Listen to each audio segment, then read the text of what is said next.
හදිස්සියම ජාතික අකිරෝහලට පහුගිය දවස්වල திடீரென தேசிய கண் வைத்தியசாலைக்கு கருப்பு கரையை ஏற்படுத்துவதற்கு சில பிரிவினர் முயற்சித்தனர். அது அவசர பணி பகிஷ்கரிப்பினை முன்னெடுத்தல்.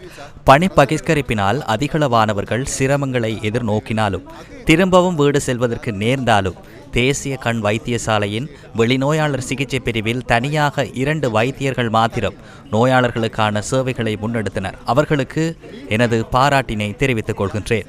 அந்த பிரிவிற்கு வருகை தந்த அனைத்து நோயாளர்களுக்கும் தனியாக இருவரும் சேவை செய்து அவர்களை வீட்டிற்கு அனுப்பினர். ஏதாவது ஒரு பணி பகிஷ்கரிப்பை முன்னெடுப்பார்களாக இருந்தால் அதற்கான விடயங்களை அது தொடர்பான பிரதான உயர்மட்ட குழுவினருக்கு 24 மணித்தியாலங்களுக்கு முன்னர் அறிவிக்க வேண்டும். அதுவே சட்டத்திற்குட்பட்டது. அது தொழிலாளர் சட்டத்திலும் உள்ளது. அவ்வாறு ஒன்று இங்கு இடம்பெறவில்லை. நான் காலை சமூகம் அளிக்கும் போது அநேகர் ஒன்று கூடியிருந்தனர். நோயாளிகளை வைத்தியர்கள் பார்க்க மாட்டார்கள் என கூறினர்.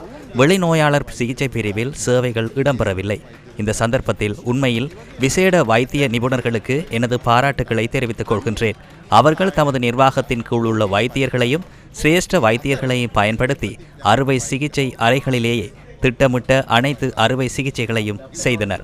அதே போன்று நான் பார்த்தேன், சில விசேட வைத்திய நிபுணர்கள் தனியாக நோயாளர்களை பராமரித்தனர். அதே போன்று சில வைத்தியர்கள் பணி பகிஷ்கரிப்பில் ஈடுபட்டனர். அவர்கள் முன்வைத்த விடயங்களில் பிரதானமான காரணமாக காணப்பட்டது யாதெனில் 2 வைத்தியர்கள் இடமாற்றம் செய்யப்பட்டமையாகும். இது வைத்திய நிர்வாகத்தின் முறைமையின்படி தனியாக நினைத்து எடுத்த தீர்மானம் இல்லை. இது நிர்வாகத்தின் தீர்மானம். இந்த மாதம் தேசிய கண் வைத்தியசாலையில் பணிபுரியும் வைத்தியர்களின் எண்ணிக்கை எமது காடரில் அல்லது அங்கீகரிக்கப்பட்ட வைத்தியர்களின் எண்ணிக்கையை விட அதிகமாகிவிட்டது. 125 பேர் உள்ளனர். 121 பேருக்கு மாத்திரமே நாங்கள் சம்பளம் கொடுக்க முடியும். அதனால் எங்களுக்கு 4 வைத்தியர்களை இடமாற்ற வேண்டிய தேவை இருந்தது. நான் சுகாதார சேவையின் பணிப்பாளர் நாயகத்தின் சட்டரீதியான சுற்று நிரூபத்திற்கு கீழ்ப்பட்டவன். அதற்கு மேலதிகமாக எவ்வித தீர்மானத்தையும் நான் எடுக்கவில்லை. இது அத்தியாவசியமான அதிகாரத்தை பயன்படுத்தவும் இல்லை. நூலாக சிந்தித்து இந்த தீர்மானம் எடுக்கப்பட்டது. இப்போது என்ன நடந்துள்ளது? இந்த இடமாற்றங்கள் இரண்டும் சட்டத்தின் அடிப்படையில் நடைமுறைப்படுத்தப்பட்டிருந்தாலும் மக்களை துன்பப்படுத்தும் பணி பகிஷ்கரிப்பினை முன்னெடுத்தமை நியாயமானதா? இது வைத்தியர்களின் உறுதிமொழிக்கு ஏற்ற விடயமா?